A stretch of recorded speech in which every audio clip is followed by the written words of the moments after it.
यह एक 180 IQ वाला डाकू बैंक कैसे लूटा? कहने को तो बैंक लूटा, लेकिन एक भी पैसा नहीं लिया, बल्कि उसने बंधकों हॉस्टेजेस से कपड़े उतारने को कहा। क्या वह शारीरिक शोषण करना चाहता था? लेकिन असल में उन्होंने किसी को नुकसान नहीं पहुंचाया। आखिर में जब पुलिस अंदर घुसी तो पाया कि यहां कोई डाकू था ही नहीं। यहां तक कि मिले हथियार भी सिर्फ खिलौना बंदूकें थीं। न पैसा गया, न कोई घायल हुआ। पूरा मामला मानो कभी हुआ ही नहीं। लेकिन सच्चाई यह है कि डाकुओं ने 50 अरब कमा लिए। आखिर उन्होंने यह कैसे किया? इसका सरगना था ओवेन। उसने पहले खुद को मजदूर के रूप में भेष बदलकर बैंक में आराम से प्रवेश किया। फिर लाल किरण वाला लैंप निकाला और सीसीटीवी कैमरों को खराब कर दिया। इसके बाद उसके साथी अंदर आ गए और बैंक के दरवाजे बंद कर दिए। तभी गार्ड को शक हुआ और वह पूछने ही वाला था कि अचानक ठंडी बंदूक उसकी कमर से सटा दी गई। इसके बाद असली खेल शुरू हुआ। डाकुओं ने आसानी से सबको काबू कर लिया। उसी समय गश्त कर रहे पुलिसकर्मियों को बैंक के अंदर कुछ गड़बड़ लगी। वे तुरंत मदद बुलाने लगे। भारी संख्या में विशेष बल SWAT ने बैंक को घेर लिया। लेकिन ओवेन को जरा भी घबराहट नहीं हुई, क्योंकि यह सब उसकी योजना में था।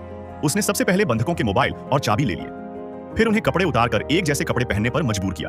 डाकुओं ने भी वही कपड़े और नकाब पहन लिए। इसके बाद बंधकों को अलग अलग समूहों में बांटकर अलग अलग कमरों में बंद कर दिया। इस अफरा तफरी में एक बुजुर्ग को दिल का दौरा पड़ गया।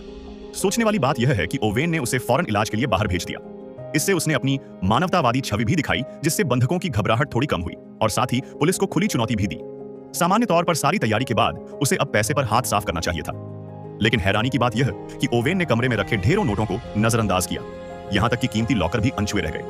अंत में वह एक स्टोर रूम में गया, चारों ओर देखा और बोला, बिल्कुल परफेक्ट। फिर उसने अपने आदमियों को शेल्फ हटाने का